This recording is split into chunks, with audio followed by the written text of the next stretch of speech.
You're listening to the Landing Page School podcast, where we give you bite-sized insights on landing page design, A/B testing, and conversion optimization. If you want to convert more website visitors into customers, this is where it all starts. And now, here's your host, Nicholas Scalise. Hello and welcome to episode 8 of the Landing Page School podcast. I'm your host, Nicholas Scalise, and today I'll be covering the 6 questions that every landing page should answer. So let me just give you a little bit of a backstory before we get to the 6 questions so that you see how this will add value to the next landing page you build. But basically, if you search for what should I put on a landing page or landing page elements on Google, or Bing, if you use Bing, you're going to find a lot of articles that talk about specific elements. They're going to say you should always have a headline and testimonials and trust logos and a hero image and a call to action button. And while that's true, those are some good elements to have on a landing page. I wouldn't say it's a guarantee that every landing page needs to have all of those elements. So if you only look at a landing page as a collection of these different elements or building blocks that you just assemble as needed, that's, in my opinion, the wrong approach, because it doesn't take into account the psychological thought process that someone goes through when they visit your page. They're not going to visit your landing page and think, oh, this is great, it has trust logos on it, or, oh, that's amazing, I really like that it has a clear headline. Sure, the clear headline serves a purpose, but it's the purpose that's more important. And so in this short podcast episode, I want to cover some of the questions that are behind those different elements. So for instance, instead of looking at specific elements on a landing page, for the next page you build, you should just try to make sure that the landing page answers some very important questions. And those are the 6 questions that I want to cover right now. I also want to just remind everyone of the purpose of a landing page. It's to be focused, it's to be appealing, it's to be engaging. And remember, it's built for a specific audience with one primary objective that compels a visitor to take action. So keep that in mind as we go through these questions. And also, this is also really important, you always want to start with a good offer. I can't stress that enough. I've seen so many landing pages that are well designed and they have all of the right elements in place and they answer all of the questions, but the offer is just terrible. I'll give you a great example. If you go to most websites, you'll still see sign up for our newsletter or get updates, and that'll be their main call to action. And that is just a really bad offer because it's not specific. Nobody wants to get updates. We all get enough email as it is. So you want to make sure your offer is really specific and focused on adding value for that specific audience that is being attracted to your landing page. So your offer can be maybe an ebook, a video course, something that they have to do to put in their email address and then they get it. It could be a product. It could be something you're trying to sell. It could be a webinar. There's so many different options. It could be a free consultation. It could be an opportunity to get a custom quote for something. So there's a lot of different offers. You want to test different offers with your audience until you find one that really hits home. But make sure you always start with a fantastic offer. So the reason I wanted to start with that is that these questions that I'm going to cover right now are really based around answering questions about the offer. So I'm going to be referring to it, and whenever I say it, I'm talking about the offer that's on your landing page. So for instance, the very first question is that you should answer on your landing page is, what is it? So in other words, what is your offer? And you need to do this in a way where the visitor immediately knows what value you're providing.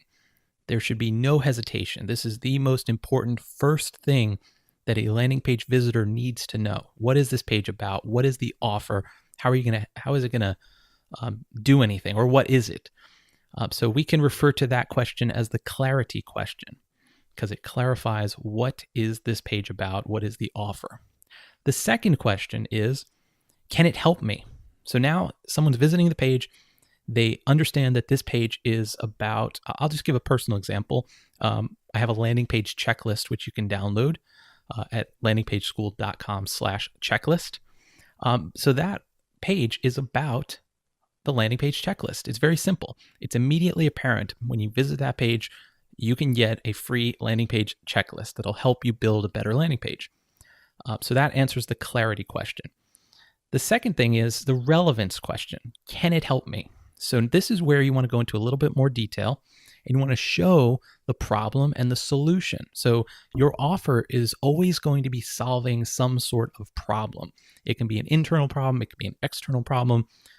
We could do a whole episode just on the difference between those two things and the importance of making sure your page copy resonates with both internal problems and external problems. And we probably will do an episode on that. But for now, just know that every single offer is meant to solve a problem. That's why people are going to take you up on your offer. They have a problem, you have a solution, and they want to make that connection.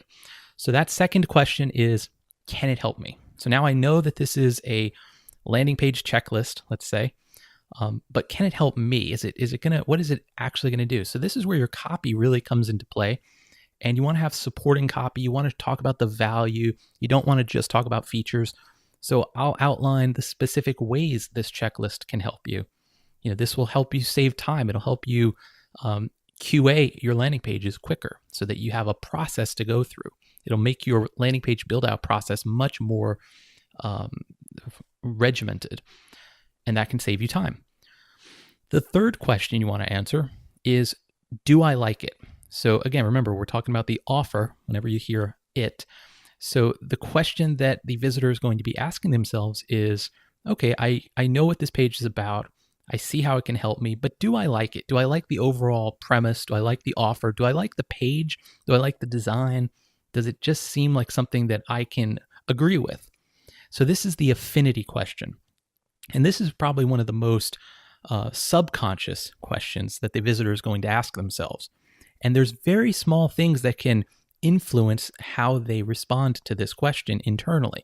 For instance, if you have a page that is extremely ugly and hard to read and hard to use, and it doesn't load, and it's slow, and the text is really difficult to read because of the colors and the size, that's going to subconsciously send signals to your visitor that, I don't really like this page. It doesn't really agree with me. So you want to make sure that you have a nice, compelling design, that the images you use are visually appealing and they represent the offer and the value. And you just want them to be happy with that page. You want them to be put at ease. You don't want to create friction for your visitor. So that's the affinity question. Then you have the influence question, which is, do others like it? So the affinity and the influence question sort of goes together. The first one says, do I like it? The second one says, do others like it? So this is where you're really building on influence and social proof. And that's such an important thing to have. So going back to the beginning of this episode, I was mentioning the different elements that go into a landing page. A very common element that you'll hear conversion optimizers talk about is trust logos or trust seals or trust badges, and how important it is to have those on your page. They also talk a lot about testimonials. So we're talking about testimonials in this case, not necessarily trust logos. That's going to be the next question. But testimonials are basically social proof. It shows if others like the offer or the product or the brand or the service that you're offering.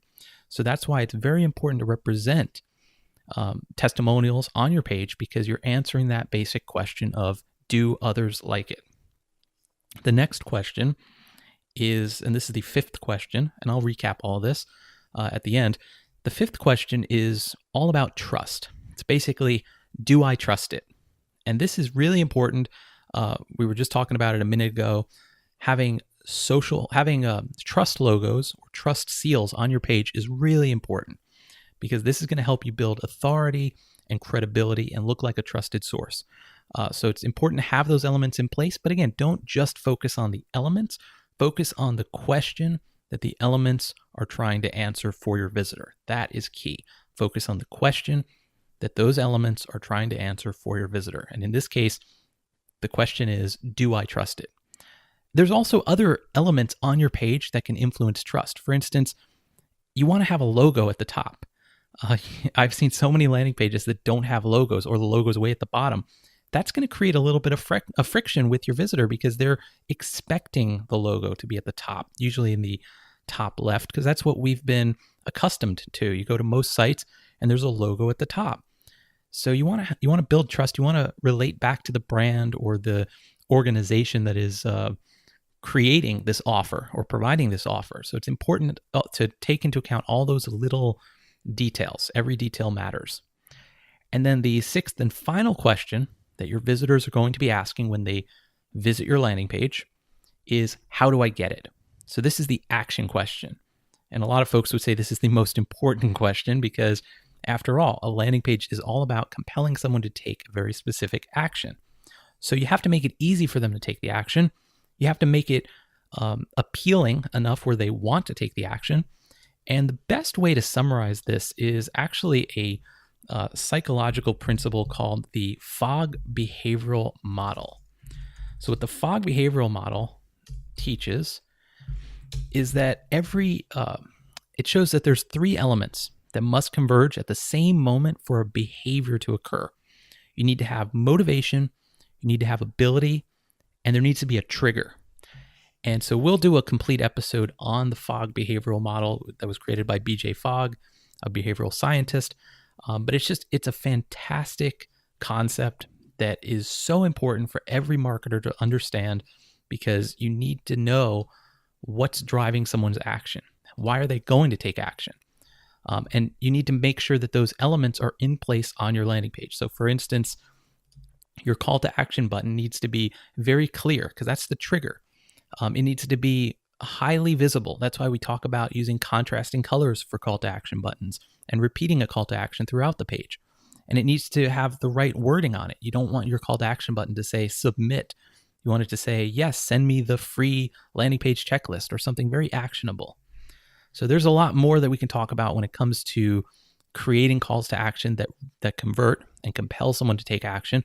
But for now, just when you're building out your landing page and you're coming to the point where you're putting in a call to action, whatever that may be, to purchase something or to click through or to fill out a form, make sure that it is answering the question, how do I get it? And make sure that you're making it easy for someone to get whatever it is. So think about the form fields that you're requesting. Do you really need 6 form fields, or can you go with 3?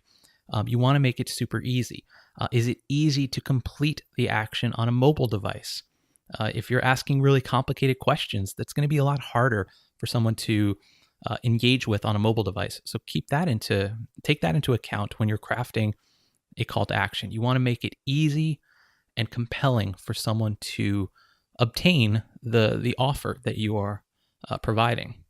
So those are the questions. Now, I know this was a lot to cover, and so I'm going to put all of this into a PDF document that you can download, and it's called the 6 questions every landing page should answer.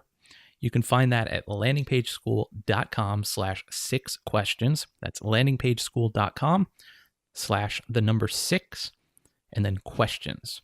landingpageschool.com/6questions. Go ahead, download that guide when you have a chance. That way you'll have this as a reference.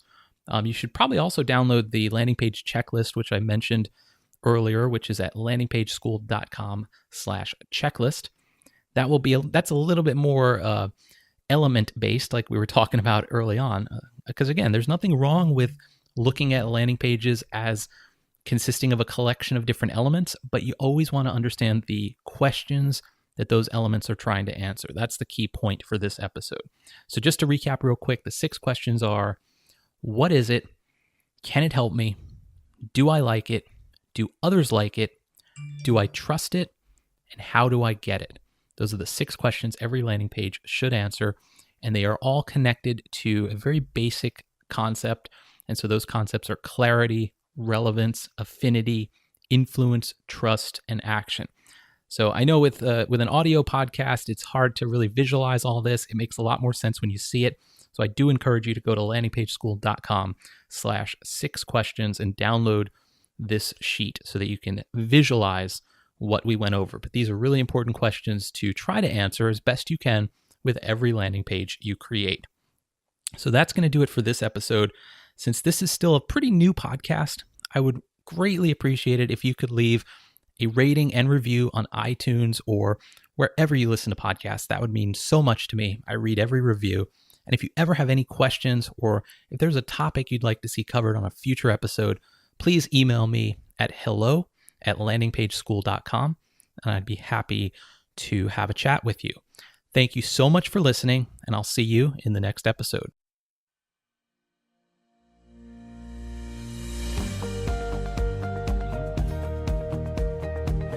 The Landing Page School Podcast is a production of Earn Worthy LLC.